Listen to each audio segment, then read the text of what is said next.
아멘. 오늘 이제 방금 읽은 이 본문 말씀 한 구절은 굉장히 간단하고 명료하지만 또 동시에 정말 많은 이제 진리와 교리들을 포함되어 있는 구절입니다. 특히 지금 이 구절의 주된 인물이 누구죠? 에녹이죠. 이 에녹은 이제 11장에 이 믿음의 사람들이 나열되는 이 전체 구절에서 제일 성경적 분량이 제일 적은 인물 중 한 명이에요. 어찌 보면 정말 창세기에 빠르게 나왔다가 사라진, 거의 바로 사라진 아벨보다도 이 스토리적으로 보면 분량이 굉장히 적습니다. 그래서 다 합쳐도 10구절이 안 돼요. 이 에녹의 스토리만 보면.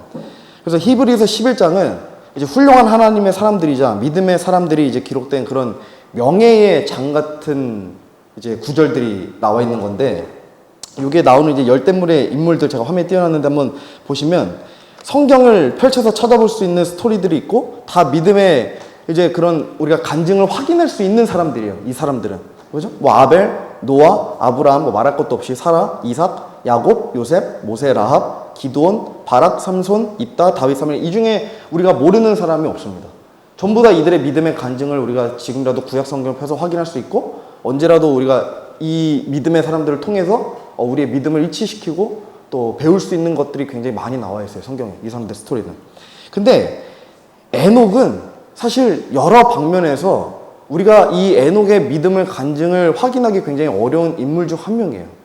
왜냐면 구약에 그 스토리가 방대하지 않고 정말 짧게 기록되어 있고, 해봤자 히브리서 지금 11장 5절에 나와 있는 이 구절이랑 그 다음에 해봤자 유다서의 한 구절 정도? 그러니까 그 정도가 전부의 에녹에 대해서. 근데 히브리서 11장에는 지금 엄연히 그것도 초반부에 기록되어 있어요. 믿음으로 에녹은 하나님께서 옮기셨다. 히브리서 11장을 이제 쭉 보시면, 지금 펴두신 11장 보시면 1절에서 지금 이제 믿음의 정의를 내려요. 1절에서 지금 믿음의 정의를 내리고 2절에서는 장로들을 언급합니다. 장로들을 언급하면서 이 믿음의 가치가 얼마나 중요한지 얘기해요. 그래서 여기에 나오는 이 장로는 현재 히브리서가 기록되는 그 초대 교회의 장로들일 수도 있고 구약의 이제 장로들일 수도 있는데, 어느 부류가 됐든 간에 이 유대인들이나 이방인들로 하여금 이 장로들은 사실 엄청난 존경심을 받는 자들이었어요. 그러니까 이들은 교회를 치리하는 자들이었고, 또 교회의 많은 것들을 이제 관리하고 또 다스리는 자들이었고, 또 성도들을 재판하는 또 사람들이기도, 역할도 감당했었고, 또 말씀을 전하는 사람들이었어요, 장로들이.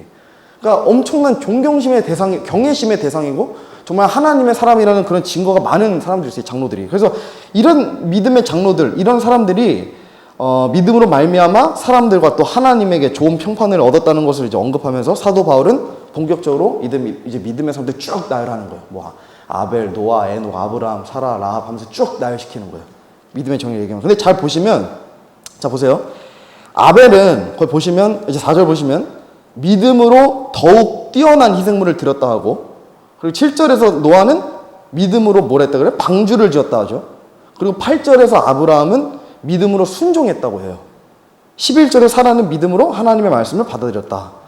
근데 에녹은 믿음으로 옮겨졌다고 나옵니다. 이 차이점을, 패턴을 찾으셨는지 모르겠어요.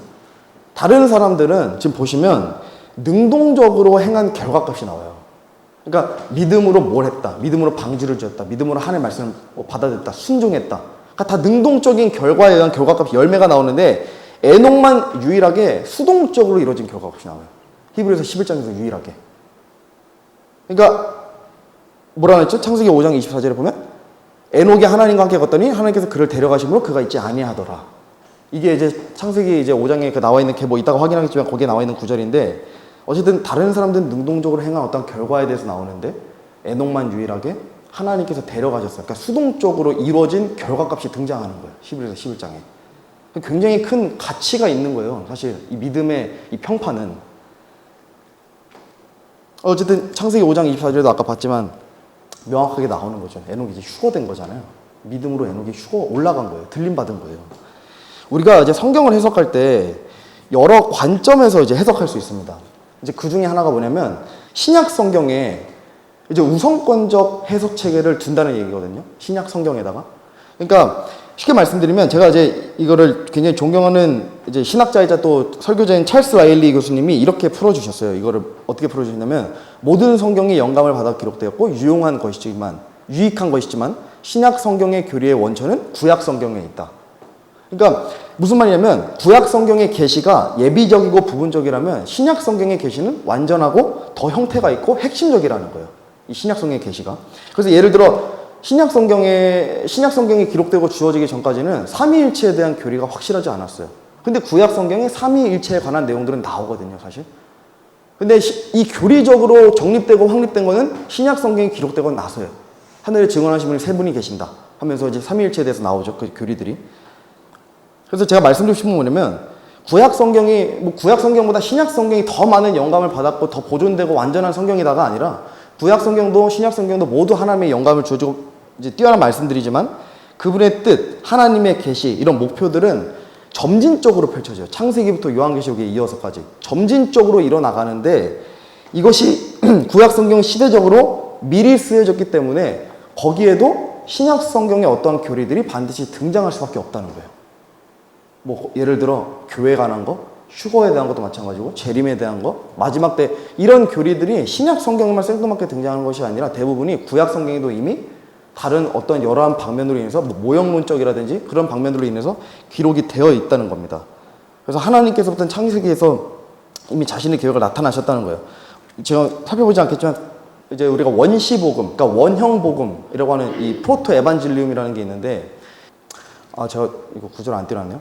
무슨 말이냐면 이미 그 창세기 3장 15절에서 예수님께서 계시되고 하나님께서 예수님을 예언하셨다는 거예요. 거기서 이미 창세기에서부터 사람들은 그때 당시 이해를 못했다 하더라도 그 약속된 메시아가 이미 창세기에서부터 계시되었다는 거예요. 그래서 그런 것처럼 뭐 구속, 부활, 구원, 뭐 천년왕국, 새하늘과 새 땅, 대환난, 아까도 말씀드렸지만 심지어 교회와 휴거까지도 하나님께서는 예비적이고 부분적으로 구약에 담아두셨다는 것을 우리가 알 수 있습니다. 이 그래프가 이제 크리스토퍼라는 어떤 미국의 뭐 사실 이제 루터교의 이제 한 목사님이신데 그분이 이제 만든 그래프예요. 이게 이제 바이블 하이퍼링크예요. 바이블 하이퍼링크. 그래서 창세기부터 요한계시록까지 모든 구절들이 서로 엄청나게 얽혀 있다는 것을 증명하는 거예요. 데이터로. 이게 이제 목사님과 어떤 박사님이 같이 하신 건데 그래서 이게 굉장히 명확한 데이터입니다. 아주 정확한 그래프예요. 이게 보면 1500년이 넘는 기간 동안 서로 다른 40명의 이상의 저자들에 의해서 지어진 성경이 66,779회나 서로 연결되어 있다는 거예요. 6만 회가 넘게 거의 7만 회 가깝게 연결되어 있다는 거예요. 서로가. 그래서 신약 따로 구약 따로가 아니라 창세기부터 요한계시록까지 쭉 이어서 하나님께서는 거기다가 자신의 계시, 목표, 뜻 그런 것들을 굉장히 다양한 방면으로 엮어두셨다는 겁니다.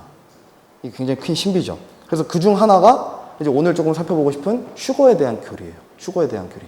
휴거에 대한 것도 그냥 생뚱맞게 신약에 딱 등장하는 게 아니라 이미 에녹에서부터 이 휴거에 대한 신비 또 계시는 이미 전해져 있다는 겁니다. 그래서 특히 오늘 우리가 살펴보니 에녹을 통해서 교회 시대의 성도들이 휴거 전까지 우리가 어떻게 살아야 하는지를 좀 살펴볼 수 있습니다.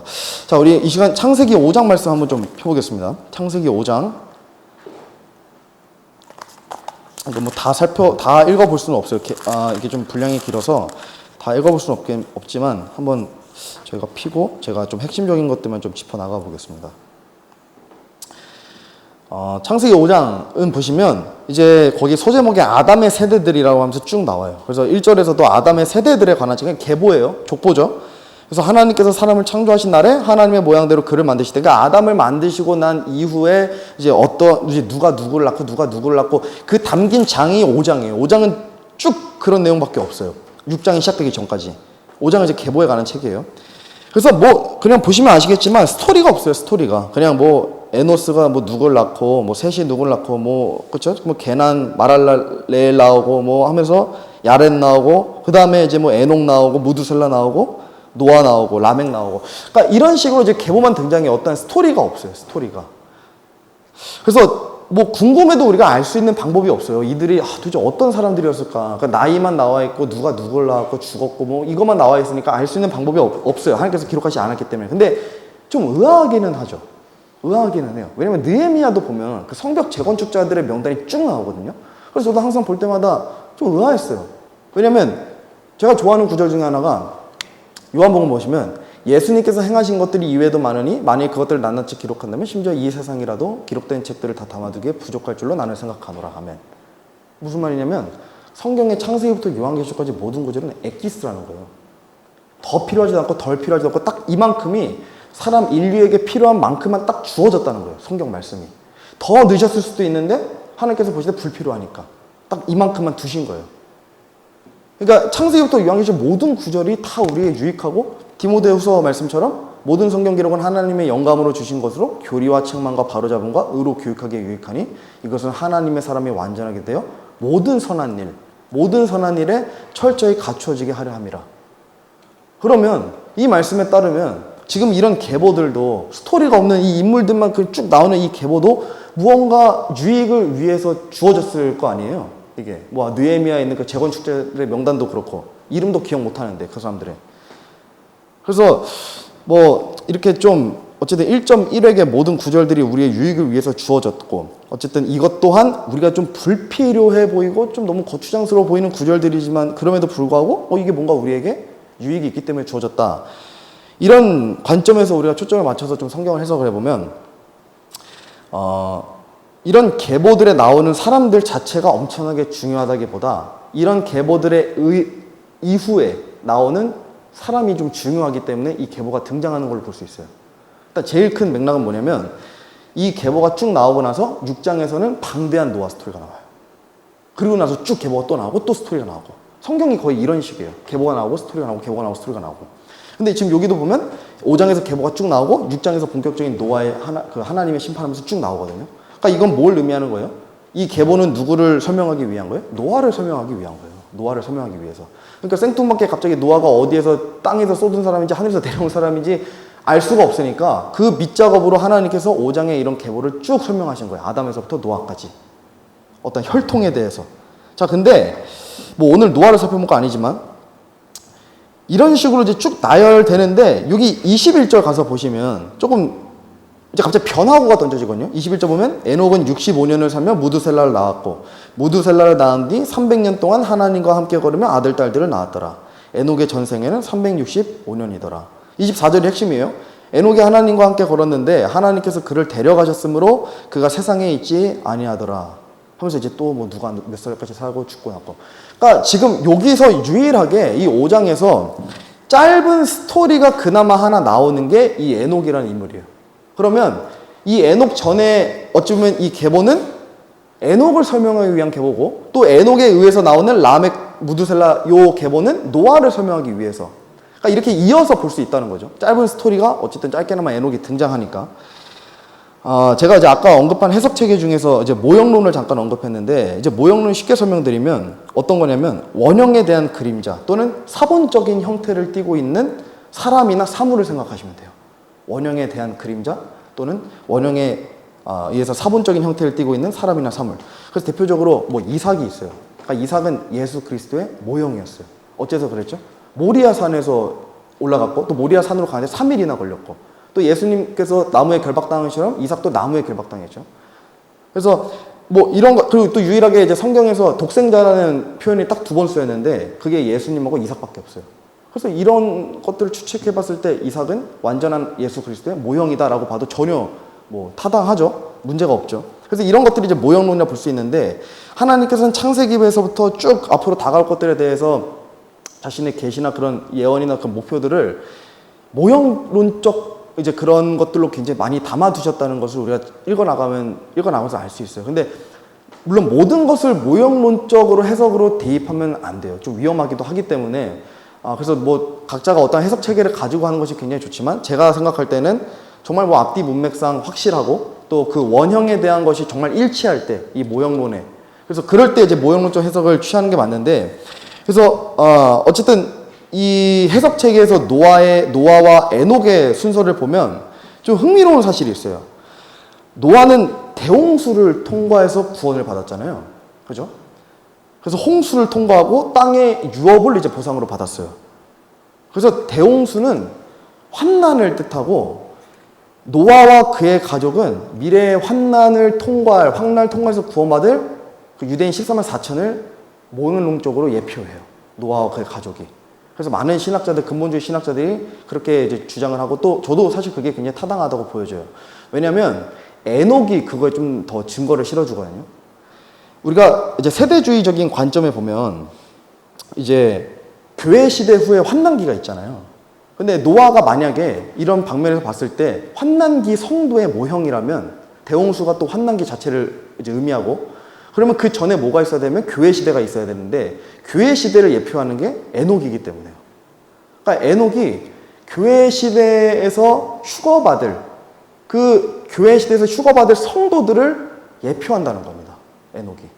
그래서 이런 순서로 봤을 때 순서론적으로도 노아가 환난기 성도의 모형이고 에녹이 교회 시대의 모형이다 하면 굉장히 여러 방면에서 딱 들어맞는 거예요. 이런 부분들이.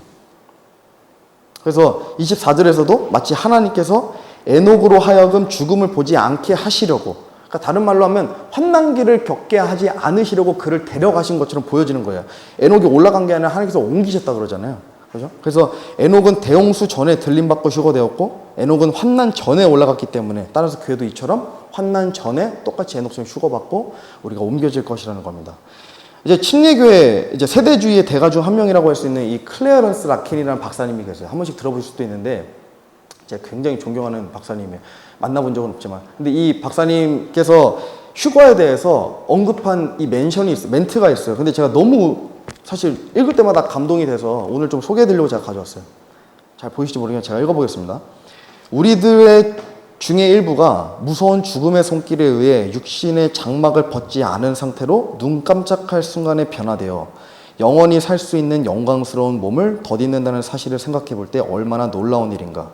우리가 고동치는 영원한 생명의 감격을 갑자기 맛보고 살아있는 동료 그리스도인들과 예수 안에서 잠든 우리의 사랑하는 사람들과 함께 공중으로 휴거되는 것을 생각해 볼 때 얼마나 황홀한 기쁨이 넘치겠는가. 우리가 그들과 함께 하늘에 있는 신부의 처소로 올라가면 얼마나 성대한 영접을 받겠는가. 그곳에는 우리는 어린 양이신 그리스도의 승리를 축하하는 새해 노래를 같이 부를 것이다 하면서 요한계시록 5장 이 구절을 언급하는 이 문구를 제가 좀 저장해놓고 이제 좀 많이 보는 편인데 굉장히 벅찬 일이에요. 휴거라는 것은 굉장히 기쁜 일이고 정말 놀라운 일입니다. 여러분, 휴거되는 것은요, 세상에 드러나지 않았던 그리스도인들의 영적 신분이 드러나는 날이에요. 세상과 또 세상에 있는 많은 사람들로부터 완전히 구별되는 날이고, 우리가 구원받았다, 우리가 의롭다 칭함을 받았다는 걸 당당히 보여줄 수 있는 날이에요. 휴거가 그거의 증거가 되는 거거든요.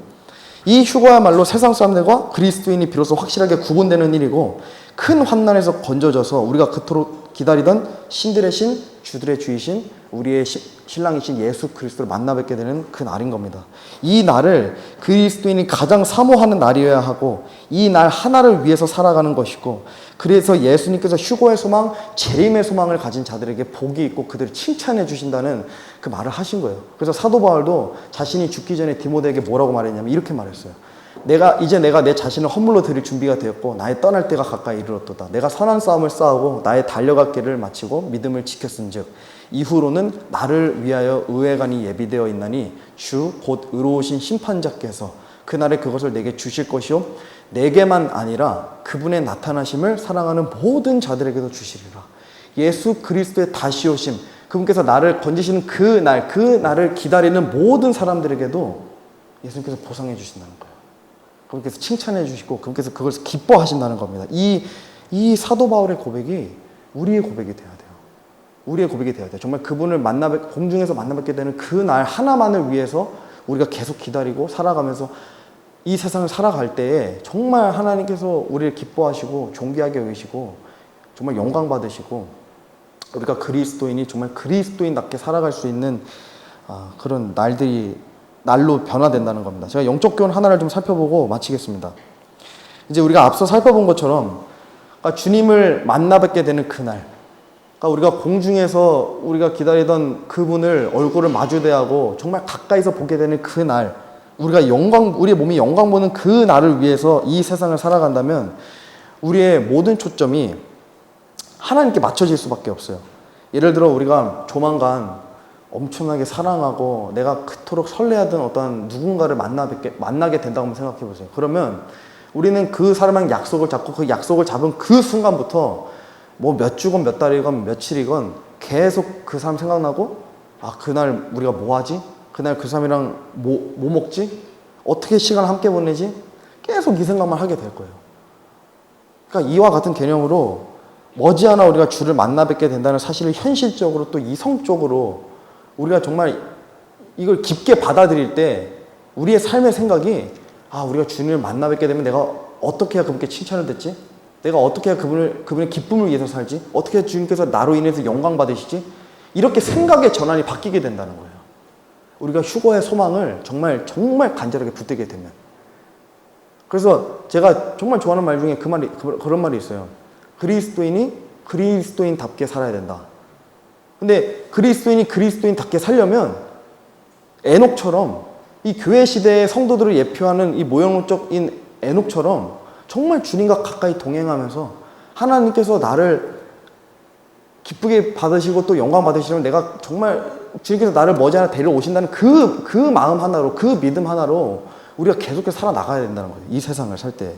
그래서 고린도후서 말씀에도 그분께서 모든 사람을 위하여 죽으신 것은 살아있는 자들이 이제부터 자기들을 위하여 살지 아니하고 오직 자기들을 위하여 죽었다가 일어나신 분, 예수님을 위해서 살게 하려 함이니라. 한 신학자는 에녹을 예언자로 얘기한 바가 있습니다. 예언자. 근데 창세기 보면 어디에도 에녹이 예언했다는 대목이 등장하진 않거든요. 그러니까 노아는 이해를 할 수 있어요. 왜냐하면 노아는 방주를 짓는 것 자체가 100년이 넘는 시간 동안 사람들에게 의의 선포자라 그러잖아요, 노아가. 그러니까 계속 복음을 전한 거예요. 이 방주에 올라타야 구원 받을 수 있다. 심판이 내려질 것이다. 근데 노아는 우리가 이 예언자라고 하면 이해할 수 있는데 에녹은 사실 그렇게 얘기할 수 있는 문맥이 거의 없거든요. 근데 우리가 이 힌트를 유다서 가서 보시면, 제가 띄워놨나요? 띄워놨거든요. 유다서 1장, 한 장밖에 없는데 유다서 보시면 이런 힌트가 있어요. 아담으로부터 7째 사람인 에녹도 이들의 관해에 대언하여 이르되 보라, 주께서는 자신의 수많은 성도와 함께 오시나니. 지금 이 에녹은 아담의 7째 사람인 에녹이니까 진짜 그 에녹이에요. 아까 우리가 살펴본 휴거받은 에녹. 그러니까 그 휴거받은 에녹이 휴거되기 전에 이렇게 예언한 거예요, 사람들에게. 보라, 주께서 자신의 수많은 성도와 함께 오시나니. 이것은 모든 사람에게 심판을 집행하사 그들 가운데 경건치 아니한 모든 자들이 경건치 아니하게 범한 모든 경건치 아니한 행위와 또 경건치 아니한 죄인들이 그분을 대적하여 말한 모든 거친 발언에 대하여 그들을 정죄하려 하심이라 하였느니라. 보라, 주께서 자신의 수많은 성도와 함께 오시나니. 이것은 언제예요? 예수님께서 재림하시는 날이잖아요. 그러니까 공중강림하셔서 우리를 데리고 나서 어린 양의 혼인잔치 이후에 다시 오셔서 세상을 심판하시는 날. 그러니까 천년 왕국 전에 다시 오시는 그 날을 에녹이 창세기 5장에서 아담으로부터 7째 사람밖에 안 돼요. 이때 이미 이걸 전한 거예요, 에녹이. 아담의 7번째 사람이니까 사실 아담과 그렇게 세대 차이가 많지 않아요. 그러니까 우리가 아담을 볼 때 우리가 어떻게 생각하면 전설적인 인물이잖아요. 근데 에녹 입장에서 아담의 스토리는 우리보다 더 실화처럼 느껴졌어요. 그러니까 할아버지 뻘밖에 안 되잖아요, 사실 아담이. 그러니까 에녹 입장에서는 되게 가까운 사람이에요, 아담이. 그러니까 물론 이때 당시가 어떤 교리적으로 막 그런 것들이 막 정립되고 뭐 확정되고 막 지금처럼 이런 성경 말씀이 온전하게 있고 이런 게 아니니까 교리들이 그러니까 이제 정립되지는 않았어도 아담으로부터 얼마 되지 않은 사람이기 때문에 이 날들에 대해서 이미 하나님께 충분히 들었을 가능성이 굉장히 높다는 거죠, 에녹이. 그러니까 이렇게 전하는 거예요. 보라, 주께서 자신의 수많은 성도와 함께 오시나니. 이거 이제 예수 그리스도를 얘기하는 거거든요.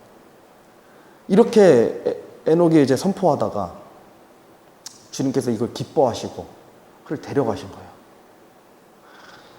거예요. 뭐 번외로 이제 아담, 에녹, 노아, 아브라함 이 격차가 엄청 커 보이지만 조금 더 직접적으로 와닿게 이제 제가 설명드리면, 노아 입장에서 에녹은 전설적인 인물이 아니라 자기의 증조 할아버지의 이야기였고, 그리고 심지어 노아의 아들 중 셈은 야곱과 에서가 이제 태어나기 10년 전에 죽었어요. 그러니까 무슨 말이냐면 아브라함과 동시대 사람이었어요. 아브라함이 죽기 20년 전에 비로소 노아의 아들 셈이 죽었으니까. 그러니까 이들은 다 같은 동시대 사람이었어요. 동시대 사람. 아브라함 입장에서도 노아가 전설적인 인물이 아니고 에녹도 마찬가지고. 그러니까 이것들이 굉장히 현실적이고 정말 이 하나님을 정말 그런 기적들을 우리보다 더 많이 눈앞에서 직접적으로 봤던 사람들의 또 그 아들들이고 아들들인 거예요. 이 사람들이. 그죠? 그래서 구약의 대언자들은 이제 사실 이 에녹도 마찬가지고 구약의 대언자들은 교회 시대를 보지 못했어요. 그래서 교회 시대를 보지 못하니까 이들이 올라가면, 그러니까 예수 그리스도가 오셔서 자기를 데려가면 그냥 바로 그냥 거의 재림하시고 천년왕국 펼쳐지는 걸로 생각했다면 간격이 없었어요. 간격이 이들이 생각할 때는. 그러니까 에녹은 이렇게 얘기했어도 이게 이제 동시에 휴거와 재림을 같이 얘기했을 가능성이 굉장히 큰 거예요. 이 맥락이 휴거 따로 재림 따로가 아니라 초림과 재림을 공중강림과 휴거와 또 오셔서 심판하시는 그 재림의 그거를 그냥 한 번에 얘기했을 가능성이 굉장히 큰 거예요. 우리가 해석해 봤을 때. 그러니까 마지막 때에 대해서 에녹이 계속 선포했다는 겁니다. 그래서 여러분 생각해 보면 성경 기록에 따르면 에녹이 이제 하나님과 무려 300년을 동행했다고 나와요. 근데 그 300년, 에녹의 생애는 365년이거든요. 근데 에녹의 생애 365년 중에 300년을 하나님과 동행했다니까 65년은 하나님과 동행하지 않았던 걸로 봐도 되는 거예요. 근데 65년이 언제냐면 무드셀라를 낳았을 때예요. 그러니까 무드셀라를 낳고 우리가 알 수는 없지만 그냥 추측해 보는 거예요.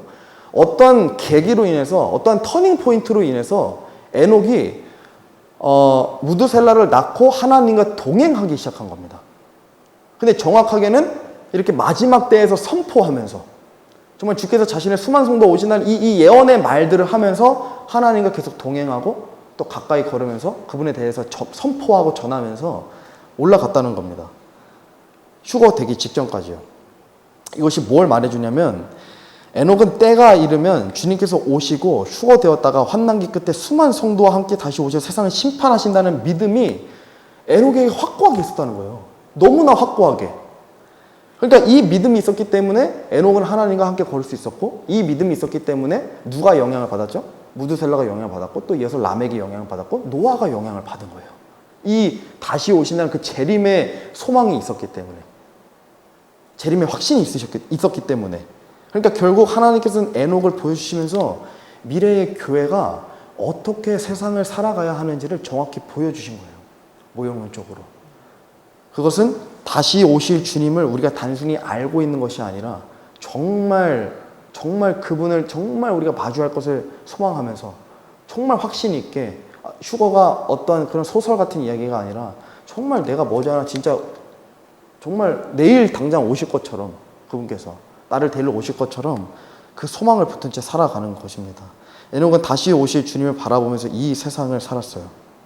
그렇죠? 300년 동안 하나님을 선포해서 복음을 전하면서 이 다시 오실 그분을 전하면서 300년을 살았다는 겁니다.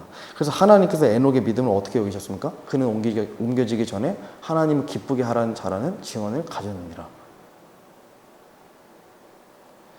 여러분들의 믿음에도 이러한 평판이 뒤따라야 돼요. 우리가 믿음으로 의롭다, 믿음으로 기쁘시게 하다, 우리 믿음의 장 보니까 아까 신실하게 하다, 믿음으로 마음에 합한 자가 되었고 등등의 평판을 여러분들도 받으실 수 있어야 돼요. 단순히 믿는 것에서 그치는 게 아니라 이게 구원은 시작이거든요. 그러니까 구원을 시작으로 여기시고 성화의 과정을 거쳐서 우리가 정말 머지않아 주님 마저 뵀을 때 그 평판을 얻을 수 있어야 돼요. 믿음으로 얘는 나를 기쁘게 했다. 믿음으로 얘는 신실했다. 얘는 믿음으로 나에게 영광을 돌렸다. 존귀를. 그러니까 이런 평판을 우리가 하나님께 들을 수 있어야 된다는 겁니다. 그 심판의 날에. 그리스도의 심판석 앞에서요. 그래서 저와 여러분들은 믿음은 어떠한 평판을 받고 있는지 잘 생각해 보셨으면 좋겠습니다. 교회의 모형이자 휴거될 성도들의 모형인 이 에녹은 믿음으로 이 귀한 평판을 얻었어요. 그래서 히브리서 11장에서 유일하게 본인이 어떤 행한 결과가 아니라 수동적으로 정말 하나님께서 그를 옮기셨다. 그러니까 기뻐하셨기 때문에 그를 옮겼다라는 이 증언을 받을 수 있었다는 겁니다. 이 평판을 받을 수 있었다는 겁니다. 그래서 단순히 구원받고 우리가 그냥 끝나는 것이 아니라 정말 하나님과 깊게 교제하고 정말 하나님과 함께 나란히 걸으면서 가까이 걸으면서 삶의 초점을 하나님께 맞추어서 우리가 이 세상을 살아간다면 우리도 에녹처럼 우리의 믿음의 평판을 하나님께서 좋게 내려주실 줄로 믿습니다. 그래서 에이든 토저 목사님이 이런 명언을 남기신 적이 있어요. 자신의 책에다가 바른 선택을 하려면 바른 초점을 가져야 된다. 그러니까 제가 직역을 해가지고 이게 맞는지 모르겠는데 하여튼 그렇게 그러니까 의도는 이제 그런 거예요. 우리가 삶의 초점을 바르게 맞추면 우리가 뭘 선택하든지 바른 선택을 할 수 있다. 그래서 우리의 초점이 그냥 이 세상이 아니라 정말 우리가 하늘에 우리의 눈을 두고 정말 눈을 들어서 맨날 하늘을 보고 정말 머지않아서 주님께서 우리를 데리러 오셨을 그 모습을 우리가 매일같이 소망하며 살아간다면 우리의 삶의 초점이 맞춰진 거잖아요, 거기에. 그럼 우리가 뭘 선택하든 간에 하나님께서 기뻐하시는 선택, 그분께서 영광 받으시는 선택, 그런 우리가 삶을 살아갈 줄로 저는 믿습니다. 제가 좋아하는 또 구절 중에 미가서 6장 8절에 이런 말씀이 있어요. 오 사람아, 그분께서 무엇이 선한 것인지 내게 보이셨나니 주께서 내게 요구하시는 것은 오직 의롭게 행하고 긍휼을 사랑하며 겸손하게 내 하나님과 함께 걷는 것이 아니냐. 겸손하게 하나님과 함께 걸으면서 주님과 우리가 세상 그 무엇보다, 세상 그 누구보다 우리가 가까이 걷는다면 우리의 모든 삶의 영역에서 변화가 일어나고 그렇게 주님을 기쁘시게 하는 우리 모두가 될 줄로 저는 믿습니다. 그래서 이 교회 모형인 에녹처럼 우리도 주님과 늘 동행하면서 살아가는 것이 좀 저희의 유일한 목표인 것 같고요. 그래서 제가 동행이란 단어도 사실 이게 좀 착안한 것도 좀 있어요. 그래서 영어로 보면 에녹이 이제 하나님과 동행하다 함께 걸었다는 표현이 거기에 워크로 나오거든요. 워크. 굉장히 좋은 말이잖아요. 하나님과 함께 걷는다는 거. 그분과 나란히 옆에서 걸으면서 그분의 보조 맞추면서 이렇게 살아간다면 정말 우리의 모든 이 초점이 정말 주님께 잘 맞춰져서 정말 하나님께서 나에게 원하시는 것, 정말 우리가 무엇을 해야 되는지, 또 어떤 선택을 내려야 되는지, 또 어떻게 살아가야 되는지 우리의 모든 가치관이 생각이 바뀔 줄로 저는 믿습니다. 제가 기도하고 마치겠습니다. 하나님 아버지 감사합니다.